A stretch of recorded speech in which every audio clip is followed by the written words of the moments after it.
For most of my adult life, I believed something that millions of people around the world still believe today. If you truly want to become wealthy, you need to buy a house. It sounds like one of the most reasonable pieces of financial advice ever created. Instead of paying rent to someone else, you're paying for something you own. Every payment increases your equity. Every year your property may become more valuable. Eventually, after enough years pass, you own a valuable asset that can potentially be worth hundreds of thousands of dollars. It's simple, logical, and incredibly persuasive. That's why so many people treat homeownership as the ultimate financial milestone. And for a long time, I felt exactly the same way.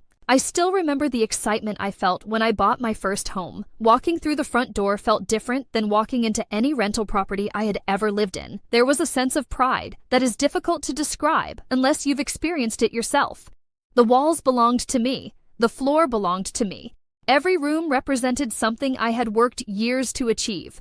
For the first time, I wasn't simply paying for a place to stay. I was building ownership. At least that's what I believed. Every mortgage payment felt productive. Every month, I watched a portion of my debt disappear. Unlike rent payments, which felt temporary, these payments felt permanent. They felt like progress. In those early months, I imagined the future constantly. I imagined property values increasing. I imagined building equity year after year. I imagined eventually paying off the mortgage and living in a home that belonged entirely to me. The idea was comforting, it felt responsible, it felt like I had finally figured out how wealth was built. But over time, something interesting happened. The excitement started fading and reality slowly began taking its place. The first surprise was how many expenses existed beyond the mortgage payment itself. Most people focus almost entirely on the monthly payment when they think about buying a house. That's understandable because it's usually the largest expense, but it's far from the only expense. There are property taxes, there is insurance, there are maintenance costs, there are repairs, there are unexpected emergencies, and unlike renting, every problem becomes your responsibility. When the water heater stops working, you pay. When the roof develops a leak, you pay. When appliances fail, you pay. When the plumbing needs repairs, you pay. Nobody sends help. Nobody covers the cost. Ownership means responsibility. At first, these expenses didn't seem significant. A repair here, a maintenance bill there, nothing that completely changed my financial situation. But something interesting happens when dozens of small expenses accumulate over years. They become large expenses. The reality of homeownership is that houses constantly require attention. They age, they wear down, they need upgrades, they need maintenance, they need money. A home isn't a static asset that sits quietly generating wealth. It's a living responsibility that requires ongoing investment simply to maintain its condition. That's when I started asking myself a question I had never seriously considered before.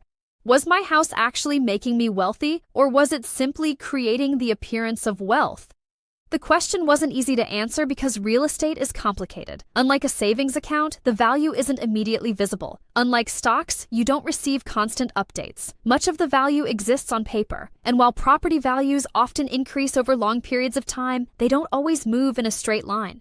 The more I studied personal finance, the more I realized that many people misunderstand what makes real estate powerful. They think the house itself creates wealth. In reality, several different factors work together. Appreciation is one factor. Debt reduction is another. Inflation can play a role. But perhaps the most important factor is behavior. Homeownership forces consistency. Every month you make payments. Every month, you slowly increase ownership. Over years and decades, that consistency creates results that can appear impressive from the outside. One of the most fascinating discoveries I made was that wealth is often less about intelligence and more about behavior. Many people assume successful investors possess extraordinary knowledge. Some do, but countless financially successful people achieved their results through simple consistency. They saved regularly, they invested regularly, they avoided unnecessary debt, they stayed patient, they repeated the same habits year after year. Homeownership often works in a similar way. It creates a system that encourages long-term commitment. However, there is another side to the story that people rarely discuss. Every financial decision involves opportunity cost. Opportunity cost is one of the most important concepts in finance because it represents what you give up when choosing one option over another. The challenge is that opportunity cost is invisible. You never see the alternative future that could have happened. If you spend a large amount of money on a house, that money cannot simultaneously be invested elsewhere. If you make extra mortgage payments, those funds cannot be used for other opportunities. This doesn't mean buying a house is a mistake. It simply means every choice carries carries consequences that aren't immediately obvious. The older I became, the more I realized that personal finance isn't about finding perfect answers. It's about understanding trade-offs. Every financial tool has strengths and weaknesses. Cash provides safety and flexibility. Investments provide growth potential. Real estate provides stability and ownership.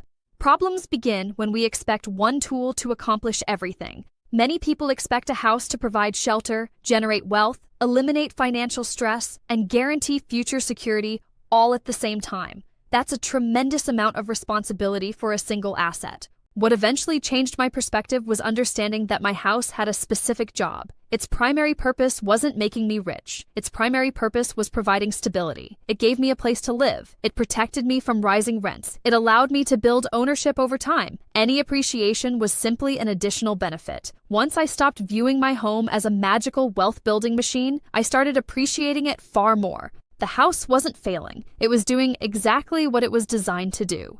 This realization led me to another important lesson. Wealth creation and financial security are not always the same thing. They often appear similar from the outside, but they operate differently beneath the surface. Financial security is about protection. It's about reducing risk. It's about creating stability. Wealth creation is about growth. It's about allowing assets to compound over long periods of time.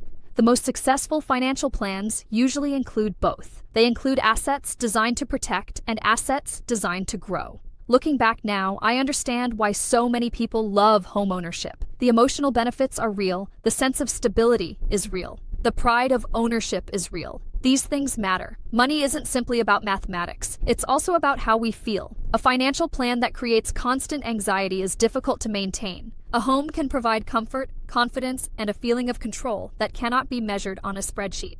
But I also understand why some people overestimate what a house can do. They see rising property values and assume wealth is automatic. They forget about expenses, they ignore opportunity costs, they focus only on the success stories. The reality is much more nuanced. Real estate can be an incredible financial tool, but it isn't magic. It requires patience, it requires discipline, it requires realistic expectations. The biggest lesson I learned from owning a home wasn't about mortgages, interest rates, or property values. It was about understanding the purpose of every dollar. Some dollars are meant to protect you. Some dollars are meant to grow. Some dollars are meant to provide flexibility. Financial success often comes from assigning the right job to the right money. Once I understood that principle, many of my financial decisions became clearer. Today, when people ask whether buying a house is a good investment, I think they're asking the wrong question. The better question is whether the house fits their goals, lifestyle, and financial situation. For some people, the answer is absolutely yes. For others, it may not be. Personal finance is personal for a reason. There is no universal solution that works perfectly for everyone. What I know for certain is that buying a home taught me something valuable. Wealth is rarely built through a single decision. It's built through thousands of decisions repeated consistently over many years. Saving, investing, learning, staying patient, managing risk, avoiding emotional mistakes. These habits matter far more than most people realize. And perhaps that's the most important lesson of all. Financial success isn't determined by how impressive your assets look today. It's determined by whether those assets are helping create the future you actually want. Because at the end of the day, a house is just a tool. A savings account is a tool. Investments are tools. The real goal isn't collecting tools. The real goal is building a life that gives you freedom, security, and peace of mind. And once you understand that difference, you begin looking at money in a completely different